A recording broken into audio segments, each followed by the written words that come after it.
Learning to read granny stitch diagrams is very important for us to complete the pocket shawl. Let's learn together. Step 1. First up, chain 50. That's gonna be your starting row.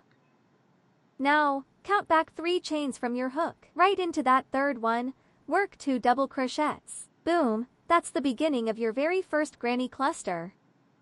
Step 3. Next, just chain 1. Step 4. Skip the next 3 chains. Then, into the following chain, work 3 double crochets all together. That's your first full granny cluster. Step 5. Okay, so you're gonna repeat that whole thing. Chain 1, skip 3, then 3 double crochets in the next stitch, and you'll do that 11 more times all the way across. Step 6. To finish this row off, chain 1, skip 2 chains, and pop 1 double crochet right into the last chain, and you're done with row 1.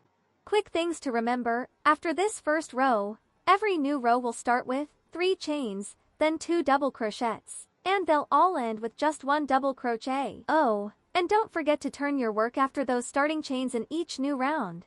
If the chart looks like a bunch of squares and lines right now, no worries at all. Just pull up the video, follow along with me, and we'll go one stitch at a time. You've got this.